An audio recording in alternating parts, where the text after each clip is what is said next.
आज मैं श्रीमद्भागवत महापुराण के 28वां अध्याय की बाकी कथा पढ़ने जा रही हूँ।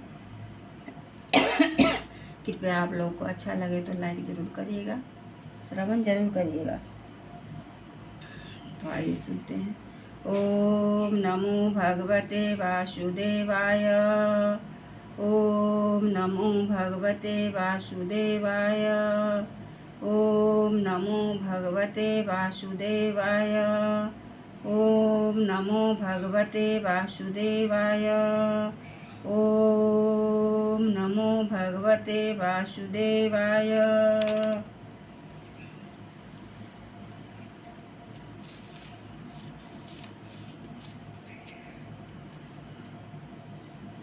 इस प्रकार के ध्यान अभ्यास से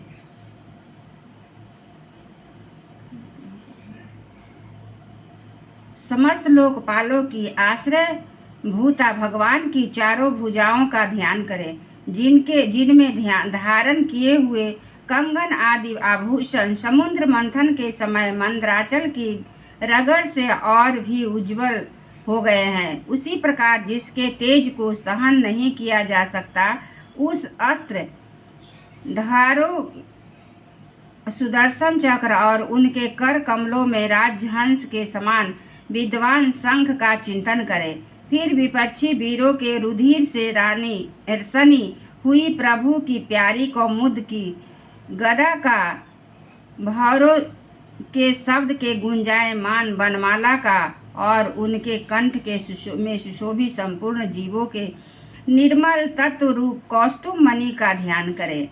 भक्तों पर कृपा करने के लिए यहाँ साकार रूप धारण करने वाले श्री हरि मुख कमल का ध्यान करें, जो सुघर नासिका से सुशोभित है और झिलमिलाते हुए मकराकृत कुंडलों के हिलने से अतिशय प्रकाशमान स्वच्छ कपोलों के कारण बड़ा ही मनोहर जान पड़ता है। काली काली घुंघराली अलकावली से मंडित भगवान का मुखमंडल अपनी छवि के द्वारा भ्रमरों से सेवित कमल कोश का भी तिरस्कार कर रहा है और उसके कमल सदृश विशाल एवं चंचल नेत्र उस कमल कोश में उछलते हुए मछलियों के जोड़े की शोभा को मात कर रहे हैं। उन्नत भ्रूलताओं से सुशोभित भगवान के ऐसे मनोहर मुखारविंद की मन में धारणा करके आलस्य रहित हो उसी का ध्यान करें।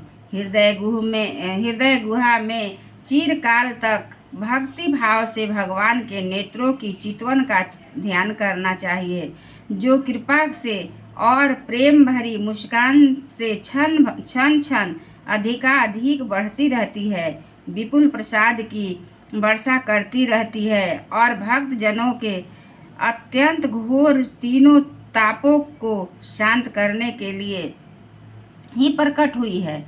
श्री हरि का हास्य प्रणत जनों के तीव्र शोक अश्रु सागर की सुखा देता है और अत्यंत उदार है। मुनियों के हित के लिए कामदेव को मोहित करने के लिए अपनी माया से श्री हरि अपने भूमंडल को बनाया है, उनका ध्यान करना चाहिए। अत्यंत प्रेमाद्र भाव से अपने हृदय में विराजमान श्री हरि के खिलखिला कर हंसने का ध्यान करें, जो वस्तुतः ध्यान के ही योग्य हैं तथा उसमें ऊपर और नीचे के दोनों होठों की अत्यंत अरुण कांति कारण उनके कुंदन कली के समान शुभ्र छोटे छोटे दांतों पर लालिमा की प्रकृति प्रतीत होने लगी है। इस प्रकार ध्यान में तन्मय होकर उनके सिवा किसी अन्य पदार्थों को देखने की इच्छा न करें। इस प्रकार ध्यान के अभ्यास से साधन का श्री हरि में प्रेम हो जाता है, इसका हृदय भक्ति से द्रवित हो जाता है। शरीर आनंदातिरेक के कारण रोमांच होने लगता है। उत्कंठा जनित प्रेम आश्रुओं की धारा में यह बारंबार अपने शरीर को नहलाता है और फिर मछली पकड़ने के कटी के समान श्री हरि को अपनी ओर आकर्षित करने के साधन रूप अपने चित्त को भी धीरे धीरे द्वेग वस्तु से हटा लेता है। जैसे तेल आदि के चूक जाने पर दीप शिखा अपने कारण रूप तेजस तत्व में लीन हो जाती है, वैसे ही आश्रय विशेष और राग से रहित होकर मन शांत ब्रह्माकार हो जाता है। इस अवस्था के प्राप्त होने पर जीव गुण प्रवाह रूप देहादि उपाधि के निवृत्त हो जाने के कारण ध्याता ध्येय और आदि विभागों से रहित एक अखंड परमात्मा को ही सर्वत्र अनुगत कर देखता है। योगाभ्यास से प्राप्त हुई चित्त की इस अविद्या रहित लय रूप प्रनिवृत्ति से अपनी सुख दुख रहित ब्रह्म रूप महिमा में स्थित होकर परमात्मा तत्व साक्षात्कार कर लेने पर वह योगी जिस सुख दुख के भोग को पहले अज्ञानवश अपने स्वरूप में देखता था, उसे अब अविद्याकृत अहंकार में ही देखता है। जिस प्रकार मदिरा के मद से मतवाले पुरुष को अपनी कमर पर लपेटे हुए वस्त्र के रहने गिरने कुछ भी सुधि नहीं रहता है, उसी प्रकार चरमावस्था को प्राप्त हुए सिद्ध पुरुष को अपनी देह बैठने उठने और दैववश उन्हीं कहीं जाने लौट आने विषय कुछ भी ज्ञात नहीं होता, क्योंकि वह अपने परमानंदमय स्वरूप स्थित है। उसका शरीर उस पुण्य जन्म के संस्कारों के अधीन है और जब तक उसका प्रारंभक शेष है तब तक वह इंद्रियों के सहित प्राप्त हो गई है और उसके परमानंद तत्व को भी भली भांति जान लिया है। यह सिद्ध होता है सिद्ध पुरुष वह कलत्रादि के सहित इस शरीर को स्वप्न में प्रतीत होने वाले शरीर के समान फिर स्वीकार नहीं करता। उसी प्रकार अहंता ममता नहीं करता।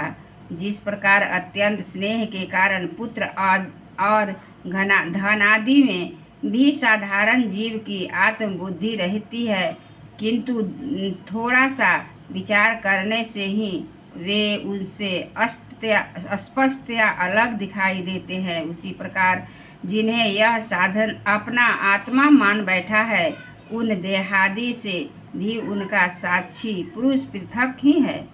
जिस प्रकार जलती हुई लकड़ी से चिंगारी से स्वयं अग्नि ही प्रकट हुई धुएं से उसका अग्नि रूप मानी जाने वाली जलती हुई लकड़ी से अग्नि वास्तव में पृथक ही है, उसी प्रकार भूत इंद्रिय और अंतःकरण में से उनका साक्षी आत्मा अलग है, तथा जीव कहलाने वाले उस आत्मा से भी ब्रह्म भिन्न है और प्रकृति से उसके संचालक पुरुषोत्तम भिन्न है।